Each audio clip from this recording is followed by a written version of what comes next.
we organize our cottage industries, if we take to the spirit of Swadeshi, I have no doubt we will solve the problem of unemployment to a great extent. Then, sir, a reference has been made to certain additional projects which have been included in the 5-year plan. There was a great demand from Maharashtra to include this project in the 5-year plan. A couple of years ago, there was a conference presided over by my colleague from the district, the present Revenue Minister of Maharashtra. He had presided over it, and there was an unanimous demand supported by practically the entire people from Maharashtra that this project should be included in the 5-year plan. I take this opportunity to congratulate the Government of India and the Government of Maharashtra for having seen to it that this project in Maharashtra is included in the 5-year plan. The President's address makes reference to the improvement of our transport and communications. Our increased production leads to the question of better transport facilities.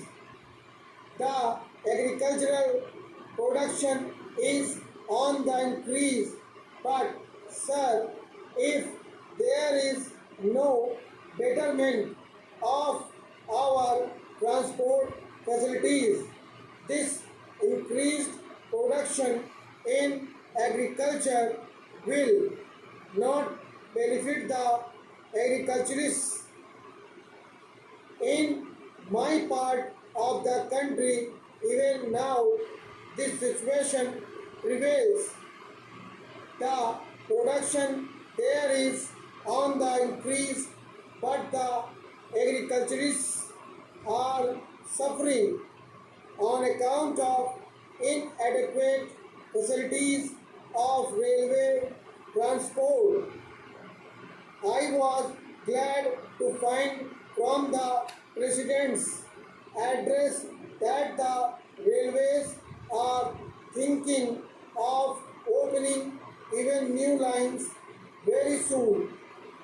It has also been said that so far as locomotives and rolling stock are concerned, the manufacture of these is going on very satisfactorily, and we have made good progress in this respect during the last few years.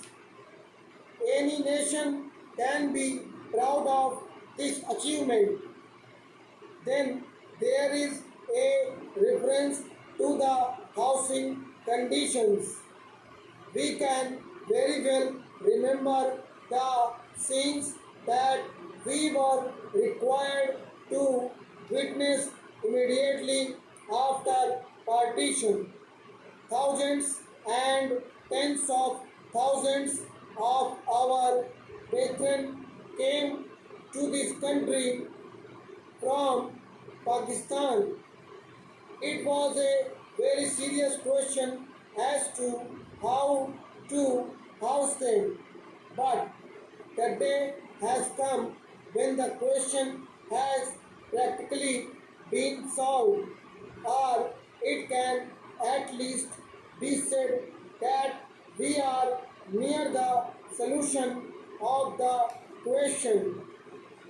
72 crores of rupees have been spent during the last few years in constructing houses for the refugees. And in this very city, we are witnessing an exhibition where we can see the models of cheap and decent houses. If these cheap houses are constructed for the refugees, it will provide shelter for them at a low cost. Stop.